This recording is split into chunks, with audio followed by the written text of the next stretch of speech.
Hey, nice to see you again. Yeah, here we are. You can discover like that the beautiful studio in which we're working. Of course, it's a little trick of the video system. Maybe you read already a beautiful article of Margaret Tyler. She would say something like how not to do it. And yes, in short, it's very easy to say which is the way not to follow in order to understand homeopathy. It's much shorter than studying really homeopathy. So here today we're going to have, I guess, a shorter lecture. We are going to speak of the footnotes of the aphorism 1, and then later on we'll see a little drawing about kind of a recap of the main ideas coming up from the chapter 1. So this is so important. Again, it's going to be, I hope, the third and last lecture on the aphorism first and 1. Let's go. Lionel, I'm ready. If you can switch me back to the slides. Here we are.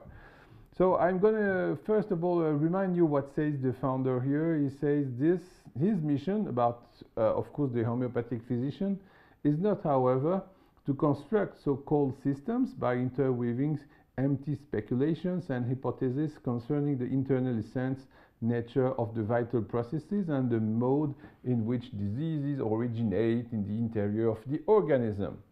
You know, it's something so widely seen now in so-called homeopaths that we can really ask, where is the homeopathy? What's left as a genuine homeopathic practice in which you see almost nobody nowadays? Whereon he says so many physicians have hitherto ambitiously wasted their talents and their time. So he says again, the third point is this one: nor is it to attempt to give countless explanations regarding the phenomena in diseases and their proximate cause. So you cannot say, oh, what's the cause of disease? No, you can't. This will ever remain concealed. And please, once again, note what he says. And I'm sorry to repeat that we are dealing with living organisms, certainly the fruit of billions of years of evolution, and you cannot understand all what's going on inside. So we have to find another way to be clever and to find a correct and scientific way to treat people, the sick people, anyway, and certainly not in trying to understand proximate causes. Once again, I repeat, this is the main purpose of this organon 1, to understand that reductionism cannot work with biology.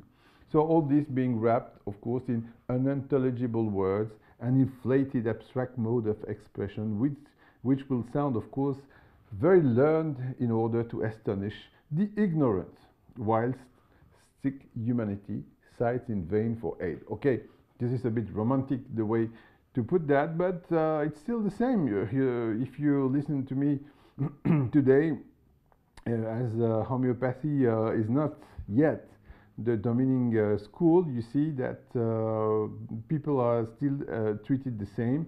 This will never work, because once again you're going to waste your time trying to explain, trying to find beautiful theories. This is a failure, of course. And the third point, again, he says, of such learned reveries. Reveries, you know, it's a French word, les rêveries. It means you are in a kind of a dream, to which the name of theoretic medicine is given, and for which special professorships are instituted. Can you imagine? At that time, you had special professorships, so the guy would come and speak about absolute nonsense without any experimental proof, just, you know, for the sake of speaking and speaking and speaking. We have had quite enough, and this is now high time that all who call themselves physicians should at length cease to deceive, there is no other word, suffering mankind with mere talk, and begin now instead for once to act, that is really to help and to cure. So this is it. After all, you have a patient, and your goal and your only job is to restore that sick person to the state of health. Of course, when we say to the state of health, it means that disease is nothing but a modified state of health. We'll see later that there are no materia peccans, means there is no some substance inside that you have to get rid of in order to restore the health. This is, of course, a delusion. And once again, what we are asking is, how is it possible to restore the health?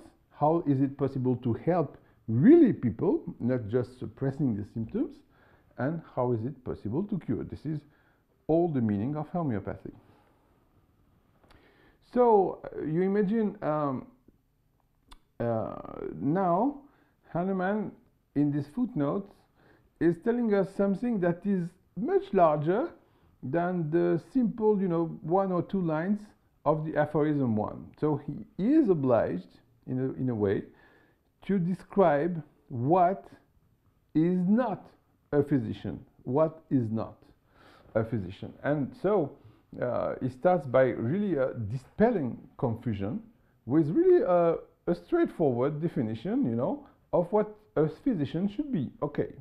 And now he will list everything that is not qualifying as a medical procedure, and what are the, he uses that beautiful names. He says, stop deceiving the poor people just by me talking. And he asks us, okay, now start to act really, start really to help and cure. I told you just a few minutes ago.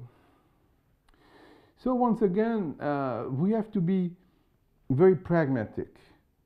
We are asked by Hahnemann just to get results. That's it. We want to see sick patients, of course, and we just want to see results.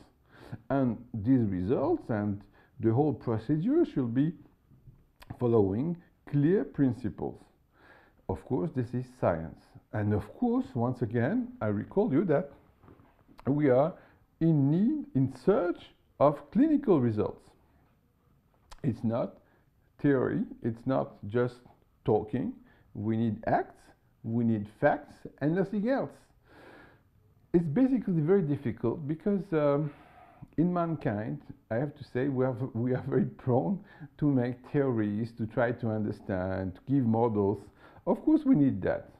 But Hahnemann recalls us that basically we are here as physicians. Our job is to cure. That's it. So the very important thing is all that counts is the objective of curing.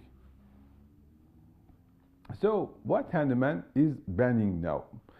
First of all, the system makers. It's easy to see that nowadays you're going to have a lot of system makers. Of course, we can namely think of two of them who are ready to sell many seminars, books, or whatever you want, provided that you pay.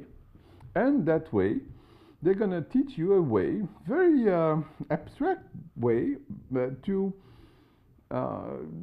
give homeopathic medicines without having learned already homeopathy. Because, of course, mainly people who are following these system makers have something in common, all of them. The fact is that they have never studied correctly the organon. And once again, you see, you will find lots of people readily using or abusing people because of their ignorance. And that's why it's so important to understand clearly and to study really the organon. Because that way, you will see, come on, man, you're trying to explain that with a system of lines and columns with two single ideas, I'm going to find the remedy. Come on, please, stop joking. Of course, this will never work. And once again, if you are a real physician asking for genuine results, you won't be able to follow such foolish things, of course. This is just speculation, empty hypothesis, again, concerning the internal essential nature of the vital processes, and so on, and so on, and so on. So you will always find people making systems. This, of course, is a failure, and even worse, it's a way to dishonor homeopathy, because you will find very seldom correct, good learned homeopathicians, And instead, you will see all this foolishness because they are attracting people um, like flies, I would say. We have a French word about that, but really, they attract people like that because people who haven't learned homeopathy are very prone to be attracted by all these theories. You know, it's so beautiful. You don't have to learn even. You have a system. The system delivers homemade answers, and you are just, following the rules of the system maker. Of course, this is not working because once again, the truth in the organon is that there is no absolute truth. There are just relative truths.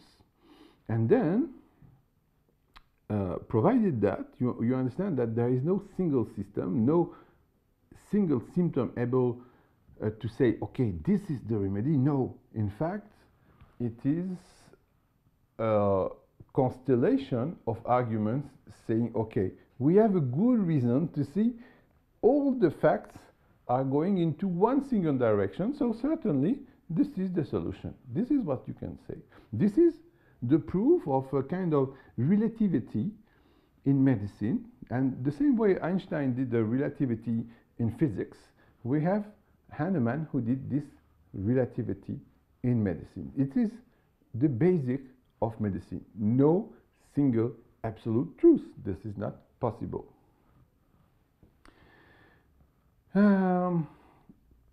Yes, this is the problem, and usually out of lack of humility, you will find many physicians which are are able to focus on just a given particular point, such they decide that only the vaccinations are so important. Because of the vaccination, everybody is sick. Then we have to treat the vaccination.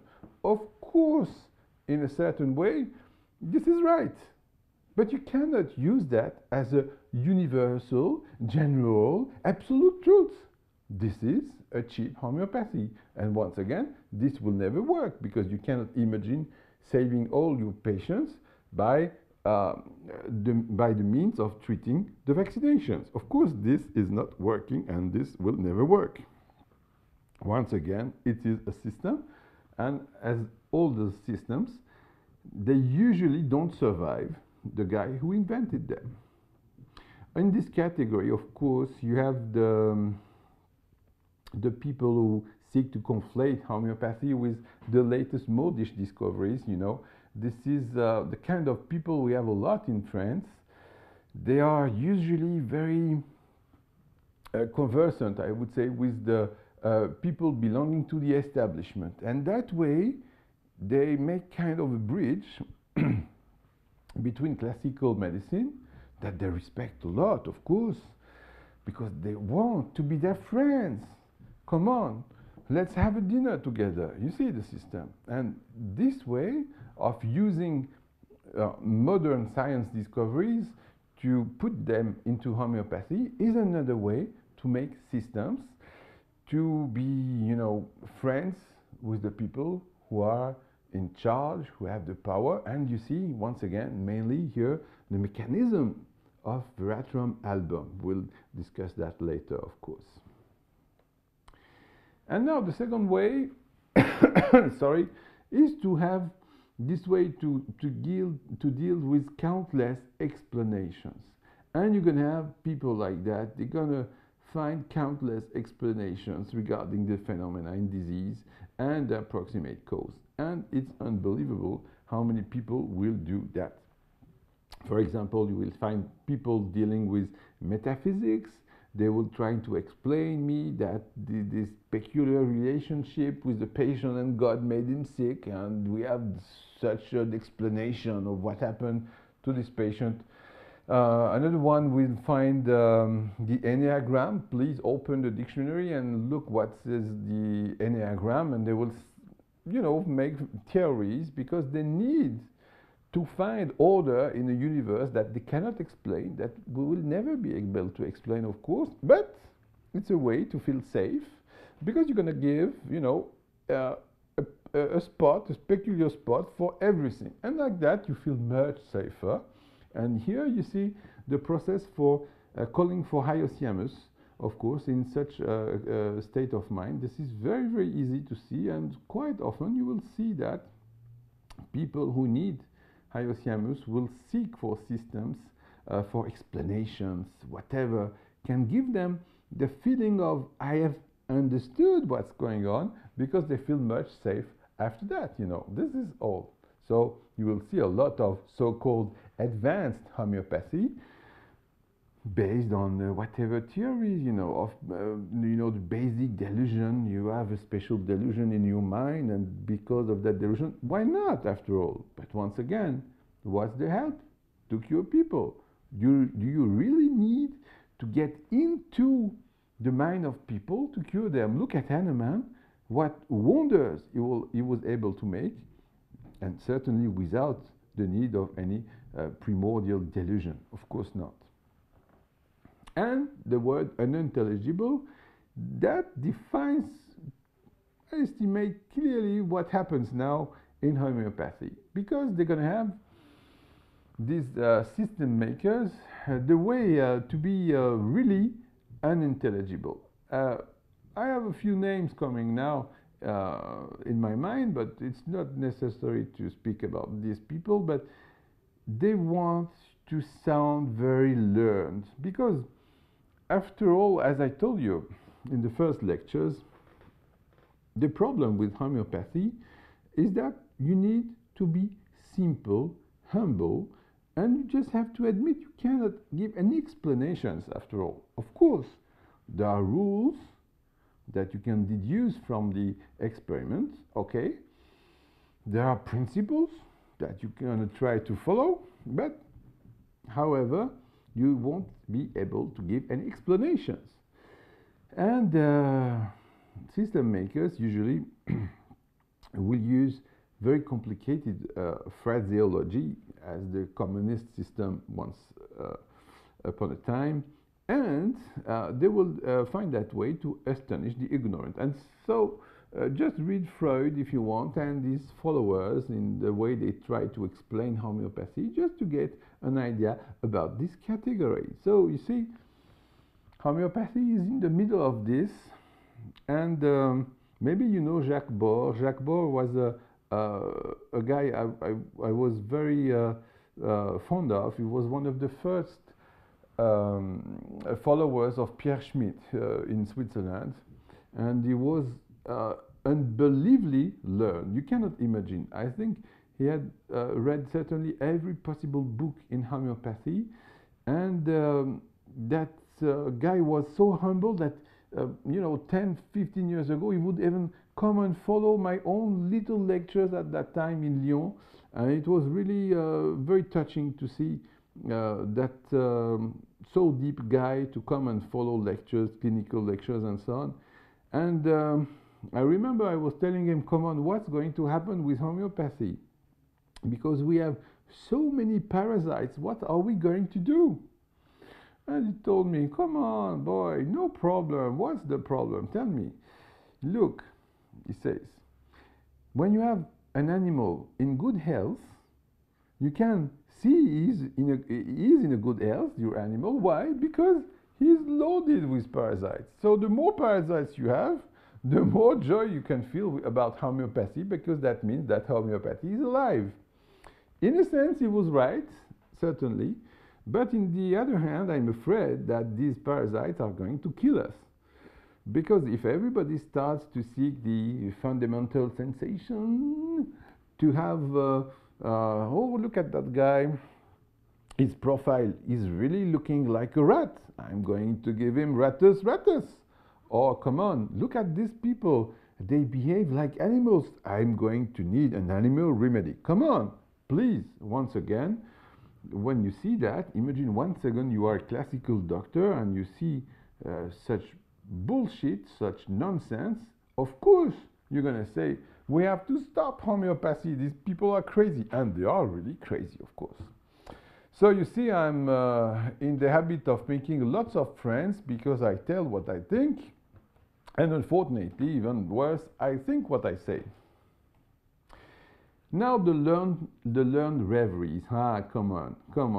All these people who indulge in learning reveries to which the name of theoretic medicine is given. Yes, yes, yes.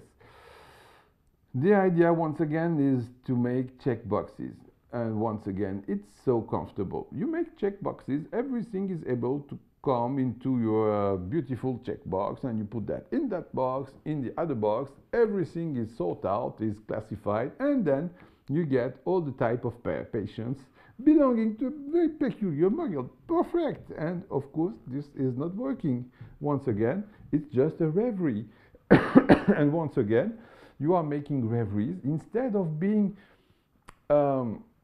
agile enough to react very fast and to see that every patient is unique, and you need to find the correct answer to the special problem you have in front of you. That's it. So please, once again, don't make any check boxes. Don't feel the need to classify everything. Just be a genuine follower of Hahnemann. That's it. And of course, Hahnemann was so, a great doctor. He had a complete knowledge of the human inside, I would say, of the human psychology, of course. And so it's a text he wrote almost 2 centuries ago, and this text is still very relevant nowadays because he was able to understand that every single human being entering into the field of homeopathy will be very tempted to make all these distortions of homeopathy, finding systems, making reveries, and whatever. And once again, the boss says, stop doing this. Please stick to the facts. He said, we have to remain in the very strict, inductive way of exploring phenomena. That's it. Only the facts, and stop trying to interpret anything. And so you see, nowadays, psychology has really invaded the field of homeopathy, and this is a mistake. Because once again, psychology is not all the time something morbid, something pathologic. And once again, you have to decide, because of your knowledge, of course, what's morbid in the patient, what's pathologic in the patient, and then, therefore, what is to be cured in the patient. And if you start mixing with psychology and all those sort of things, you're going to go straight to a mistake, and it's going to be a failure once again.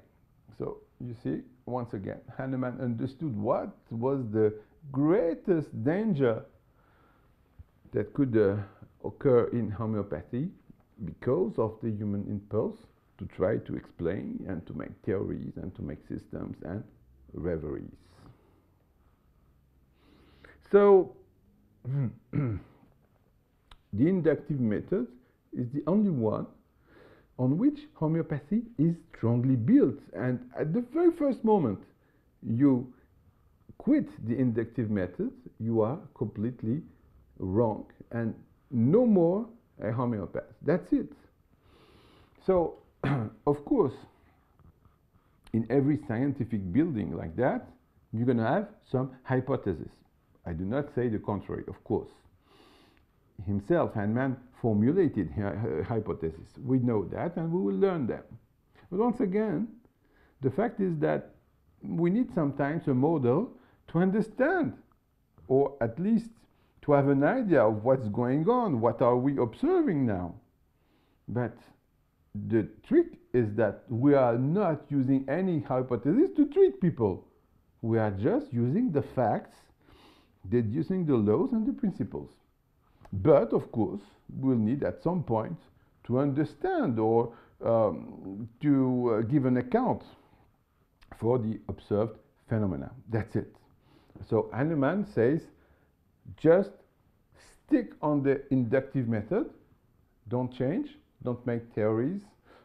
He doesn't know, doesn't speak a word about psychology, by the way. Of course, it wasn't yet invented, but he will describe that the way that the mind is perverted is so important. Of course, we know that. But the main thing is that you cannot put your remedy name because of psychology. This is a mistake. Once again, you have to know what is wrong in that patient, what is disease, what is diseased, and then only find the remedy describing that. That's it. And once again, the inductive method. You can say this is a picture of one of my favorite philosophers. It's Karl Popper. Maybe you know him, but Popper is really a great guy. He was the only one able to answer the pessimistic question of Hume. Hume was an English philosopher who said, okay, come on, no need for science, because after all, there is no way to ascertain that we are facing the truth. Of course, there is no possibility to make any proof. So, stop making science. And Popper said, no. We have a way to come to a reasonable conclusion that what we're speaking now is a good approximation of the truth. This is so clever. And Popper finally said this, that the falsibility, it's difficult to pronounce for me, of a given proposition is the only way to say this is scientific. For example, if I say now, there is a huge dragon in the middle of the ocean. The way to prove the contrary, of course. So this is not possible, falsifiable, and there is no way to say this is false. So this is not a scientific proposition. You understand? And so these hypotheses that are not rebuttable, if you prefer, are not a scientific hypothesis. This is it. And once again, you have to confront, to put what you think in front of sick people to see if this is working or not. Once again, we see that after all, we just can say that the founder was a hardcore Popperian, without a baby Popper at that time, of course, but he would say, and you will discover in the organon, that what Hahnemann says is really completely Popperian. And this is the way to completely bind the homeopathy into science. And this is the only way to get a medicine that remains a science. Nowadays, you're going to have people who are readily making any statistics about any disease if you want. It's a way to give a taste of science. But this is no science, because they are not observing phenomena to understand the laws that are at the origin of the phenomenon. This is the great mistake.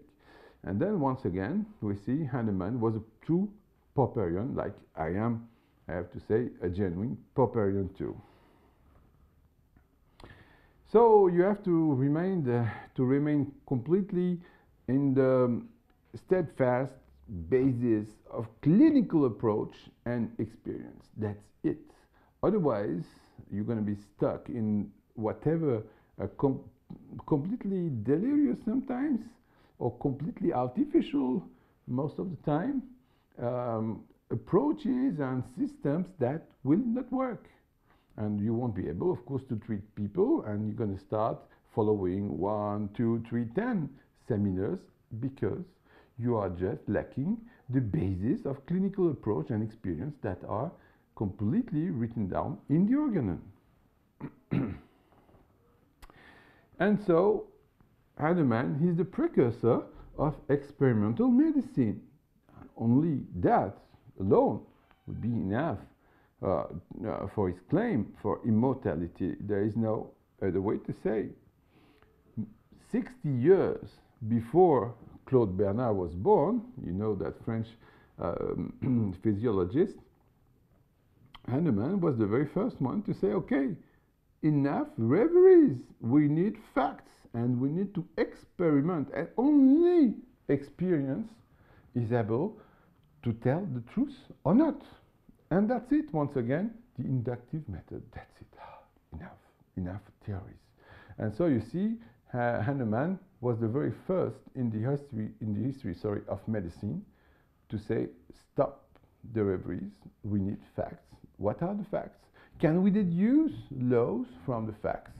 Can we deduce laws by just observing nature, what's going to happen in the nature? For example, when we're going to have two very similar diseases at the same time in a single body, what's going to happen? We have, once again, to study and to learn and to observe nature. And that's it.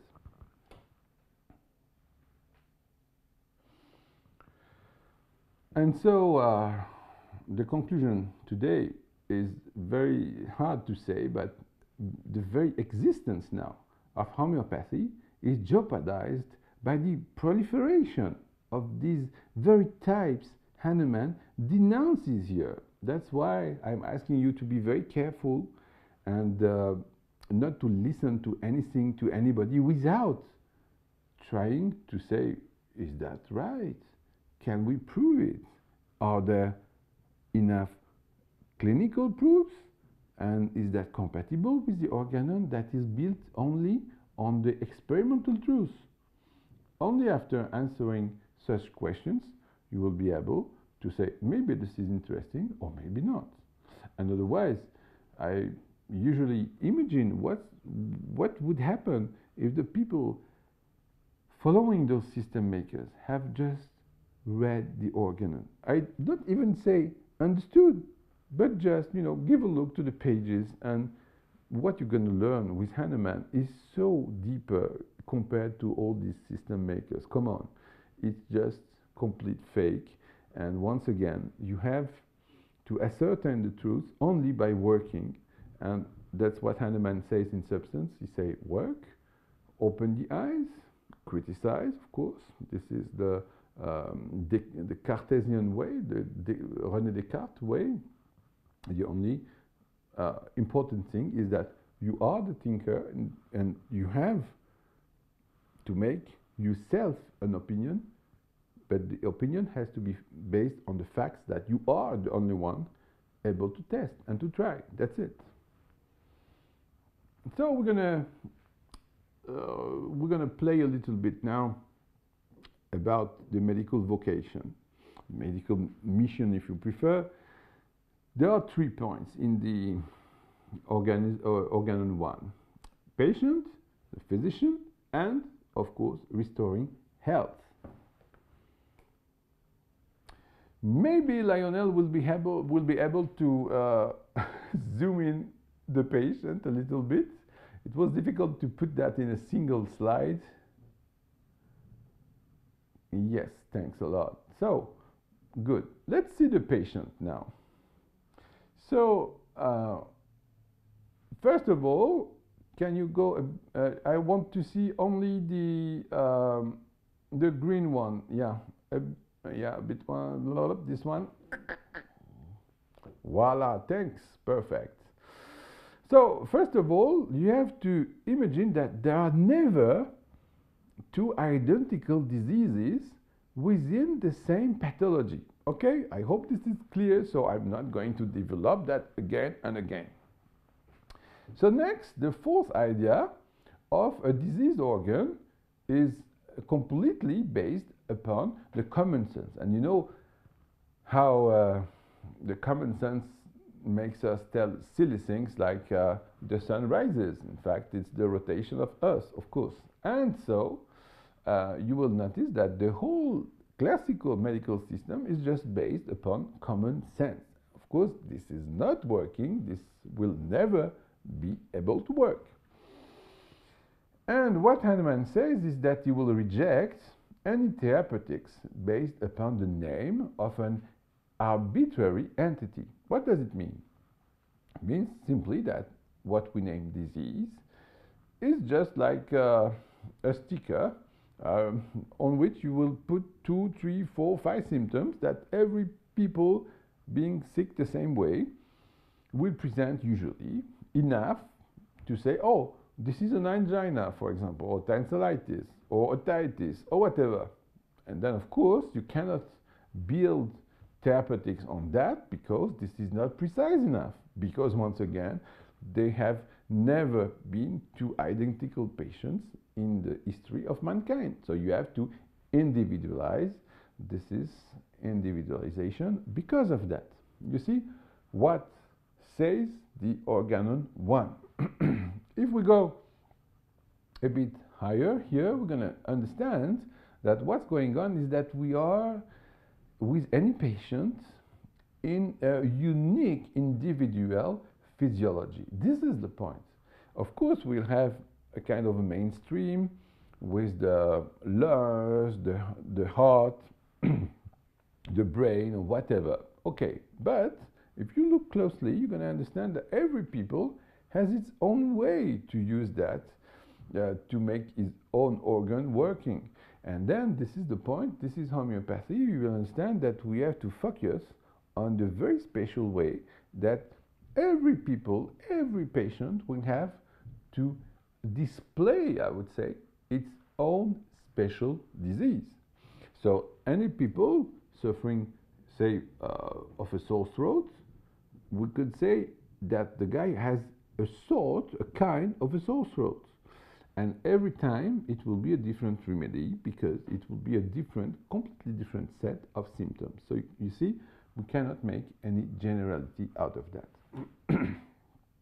And now if we go higher, a bit higher, thanks. Parfait, Lionel, merci. Yeah, perfect. We'll say that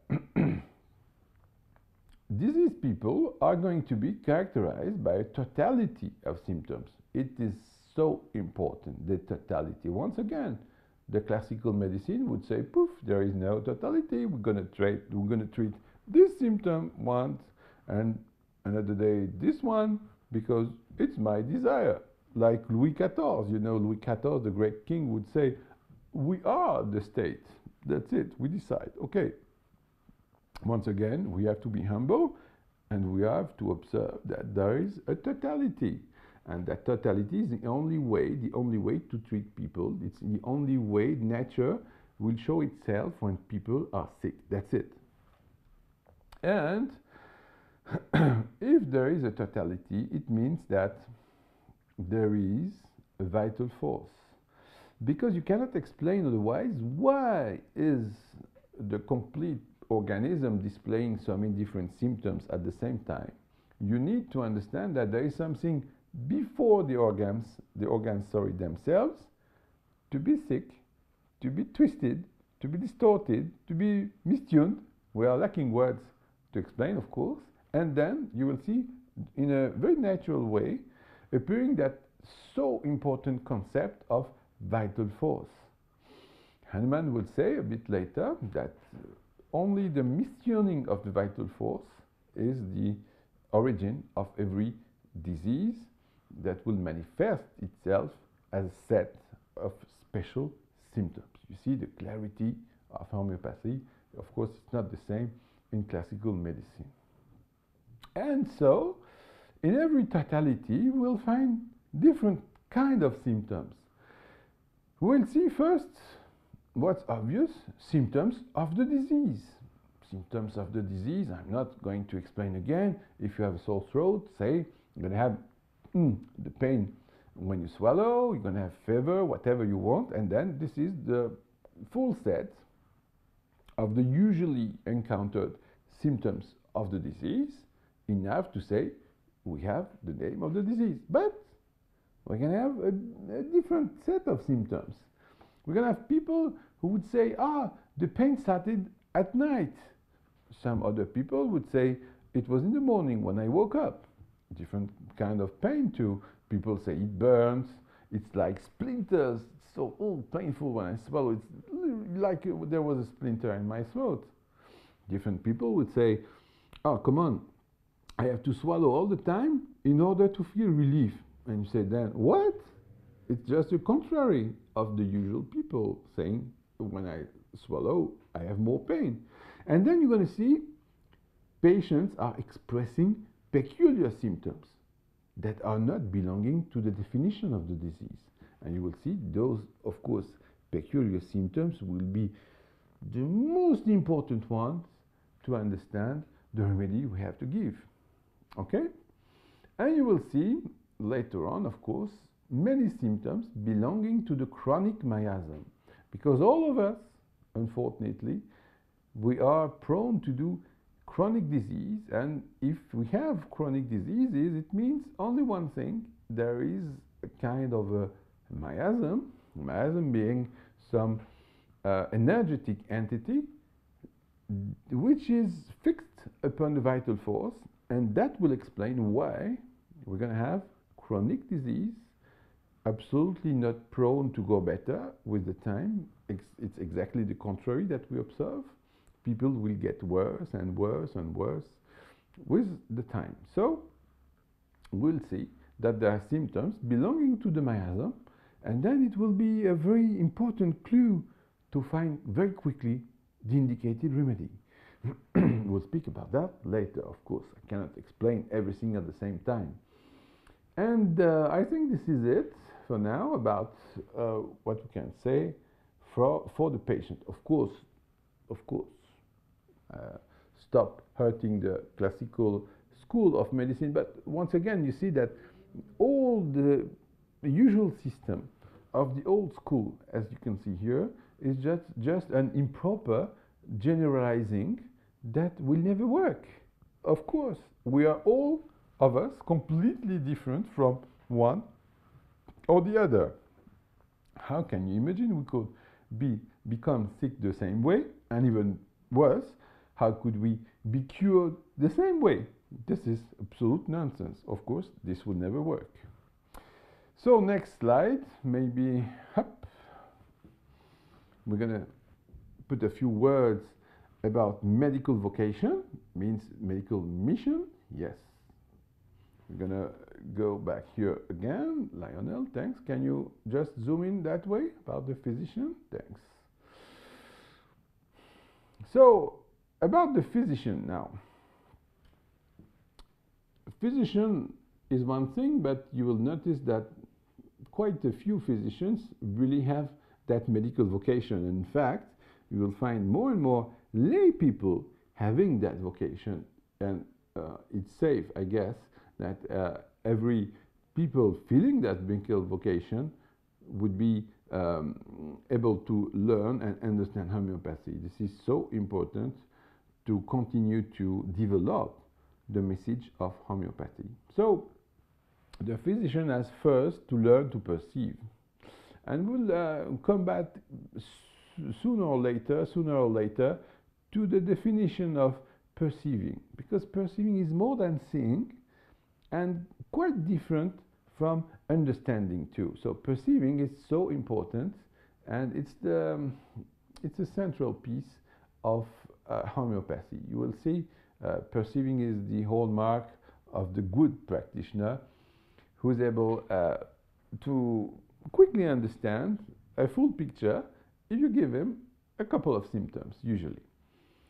And of course, in order to be able to start such an enterprise, to devote your own life to understand disease, to learn the organon, to understand the properties of the remedies, the materia medica in short, then you have to have that sense of a kind of a mission and the responsibility you have in front of the sick people. It's great time, as says Hahnemann, to start helping really people and curing the sick. And this, in order to reach such a goal, you will need that kind of open-mindedness and that special sense of critique, of being able to criticize. Because once again, I would be very offended if you were not criticizing my teaching itself, because it's so important. Please don't believe anybody without trying to criticize. And this is the only way to ascertain that, is that right? Is that possible? It's true. Is that completely wrong? And the only way is that you have to criticize all the time. And so, if we go up a little bit, thanks Lionel, this means you have to build your own personal experience. Otherwise, you're stuck and you won't be able to progress. Of course, look what are doing our brethren of the allopathic school. They just open journals and they really believe that they are learning something in them. Of course, they are not learning something. It's pure propaganda of the big pharma as usual. And so once again, you have to try yourself and just to follow your own senses. That's what says in substance René Descartes. It's the Cartesian way of thinking. So it's the only way to make up your own mind, as I recall here. And as I told you, it's this thinking subject in the full Cartesian meaning of the word. And so, after all, what we are asking to people, it's not to believe us. We don't like that. We're asking people, please, learn and try yourself. And if it's working, you will see that easily by yourself, of course. It's going to be a pleasure the very first time you're going to give the right dose and you see the way the patient is going to be cured. Believe me, it's a kind of a very hard drug. You won't stop then looking after that, working harder every day in order to understand a bit more the homeopathy and learning a bit more the organon. This is the real way of doing things. And so, of course, we have to completely reject the scholasticism. It's a bit difficult word for me. That kind of scholarship, you know, the way in the Middle Ages they would comment endlessly what Aristotle would have written, would have said, and blah blah and blah blah, and we comment the comments and so on and so on. Come on.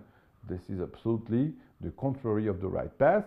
You have to be the one in the center of the scene and the one who builds up his own personal experience. That's it. And after that, this is the only proof that you got really a genuine medical vocation, because you are not refusing to test by yourself the truth. And that's it, once again. And finally, come on, this is horrible, isn't it? We're going to have a huge diagram. Thanks. You see, can you imagine how deep is the organon? This is what we can say after the reading of the first aphorism. So you can imagine there are 280 of them. We haven't finished yet, but believe me, it's beauty. And once you have understood all the text of Heinemann, you won't be the same anymore. So what means restoring health? First, let's explore this part. Maybe it will be easier. Like that, we finish that way. So, first of all, we are not here to construct systems and all these blah blah things, you know. So, the goal is to reject all the official phraseology concerning the disease, the way ignorance is concealed by the official system, because they will put very complicated terms, very complicated words in order to describe some pathologies that we don't understand, that finally we will never understand. And so we have to be very clear. And the way patients are speaking today is exactly the same way that they would speak in the Roman Empire. I have pain in my back after eating. Okay, they would do exactly the same, they will behave the same, and they will describe the same symptoms. This is the beauty of homeopathy, because it's built on truth, and then once truth is discovered, it would never change, because it is truth.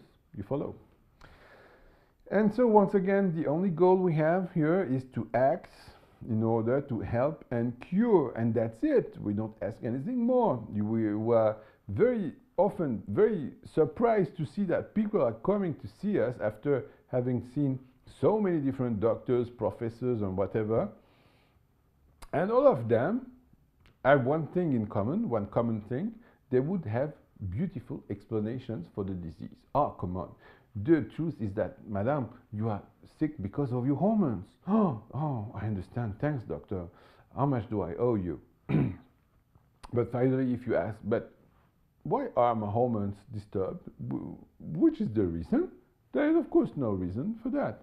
And once again, you see, it's a way to have a way to conceal your ignorance. That's it. This is the opposite of homeopathy. So we have here, once again, to reject theories. This is so important. And we'll come to the important German word. Sorry, Lionel, can you push that up? Yes. Up. Thanks. He's playing behind me. Thank you, bye. Thank you, boy. This is beautiful. So this is the idea of Gestalt. We'll speak, of course, later on about Gestalt, but Gestalt in German means a meaningful shape. So if we take a musical sample, you will understand that usually if you have to recognize a given melody, you don't have to understand all the notes composing it. You just follow the melody. Ta-dum, ta-dum, pam, pam, pam, pam, pa-dum. That's it. Of course, if you're not named Mozart, because Mozart himself would find completely easily all the notes. But you understand what I mean. You have to understand that Gestalt is a general term here coined by Hahnemann to describe both the reality of the patients and the reality of the organon. This is the beauty. It means that there are no single absolute truths, but we have all the time a meaningful shape that will give us maybe a clue of the answer to the problem we have, in short, to cure the patients. So you will understand that little by little, but all I ask today is please keep in mind that special word, the Gestalt. And now we will reject, of course, every possible interpretations. Once again, please stick to the inductive method. Don't change anything. At the very first moment you leave the inductive method, you are completely down. You will never be able to produce results as Hahnemann did. Because can you imagine the result you get at this time with maybe 20 to 30 proven drugs? We are not still able to do the same today. So there is a trick in some way. We have to understand where is the problem. And once again, I would insist upon this rejection of reductionism. Reductionism will never work in biology. Every time, maybe you find an answer, you will find 100 new questions. And certainly it's a mistake to build a possible treatment on a theory. This will never work. And again, it is a failure. So once again, you see, Hahnemann in the organ 1 is asking us to remain all the time on the bedrock of experience. That's it, and nothing else. So enough with what we can say about the so-called systems. And thank you. Wow, I'm moving on the screen. We are going to speak about restoring health. What means restoring health? Of course, it's curing. And once again, if we say curing, it's connected to the physician's only mission. And once again, you understand that kind of a bridge we can make between curing and being a physician. That's what we are asking to a physician. Please cure me, and that's it. Most of the time, I repeat, people will get beautiful explanations, beautiful diagrams. Oh, look, this is red, this is blue, and this is why you are suffering. Oh, thank you, doctor. Okay, and where is the solution? We will have never a solution except in homeopathy. And all this has to be based upon clearly understood laws and principles. This is the very basics of science. We're not asking anything more. Here, a very important point is that disease, as Hahnemann will show, is a dynamic alteration of the state of health. I'm moving again, thank you. I like that. So, disease is a dynamic alteration. Can you imagine the depth of this declaration of Hahnemann? This is unbelievable. Can you imagine? He wrote that almost 2 centuries ago, and nowadays our allopathic brethren are not able to understand that. They would just say, okay, come on, this is under the microscope, this is what I see, and there is nothing else. They are not just able to understand that there is something mistuned before the organs, before the anatomy, and even before the chemistry to explain that. Of course, you can touch the disease at the end, but in the very beginning, it's a dynamic mistuning. I find that beautiful. This is really the very beauty of homeopathy. And so, and of the viruses, the bacteria, and all the material causes, so-called causes, because they couldn't be harmful if before that there was not the possibility to make a kind of an infection on the dynamic plane. And as we would see, every disease is based upon a sickness on a dynamic plane. So we will have to clearly reject that notion of materia peccans that, come on, has been for centuries, for hundreds of centuries, the essential part of medicine. They would say there is something wrong inside. And by the way, even when you say, I have a bad humor today, that word humor means that there is a kind of a bad secretion inside, that was called the humor, that has to be repelled out of the system in order to be cured. So you see, all the ideas are very difficult to be torn out once for all. And we'll ask then later on the very important question about, is that a cure or is that a suppression? Please note that, it's so important. We'll develop, of course, we have plenty of time for that. But is that a cure or is that a suppression? Did we really improve the patient? So, of course, he had no more symptoms? Or the disparition of the symptoms, are they because we have a lower energy in the system and that the patient is no more, is not able anymore, able to produce those symptoms? This is very important once again. And all this has to be done in the shortest, in the most reliable and most harmless way. And I would like that our allopathic brethren would read this, because if you have to go to the hospital, you will see what I mean. This is certainly not harmless. Maybe it's the shortest way sometimes, but never the most reliable, because it's always a failure. After the first impression of, oh, it works, you will see that the patient go and collapse in a always worse level of health.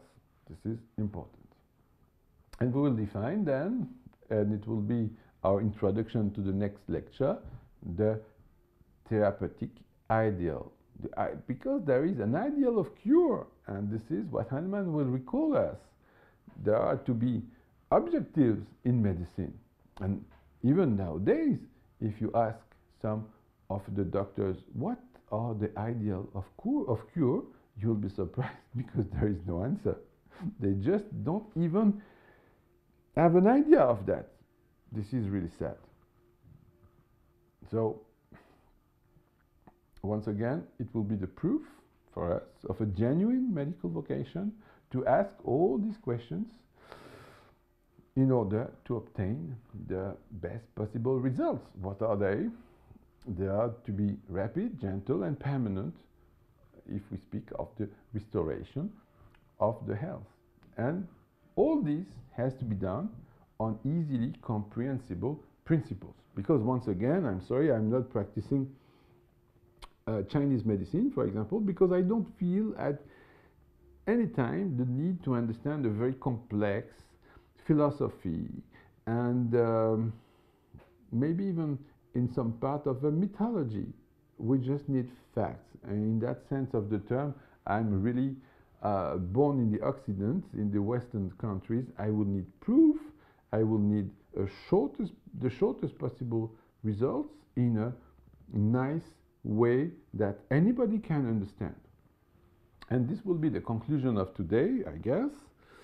We will have to restore health in following very clearly set set principles, and that will be the only way if we want to make a scientific medicine. And the only scientific medicine I know, I'm sorry to remind you, is homeopathy. So that's it for today, and I'm very happy that we have finished this number 1, and we're gonna go next time to aphorism 2. Thanks for watching. I hope to see you soon again.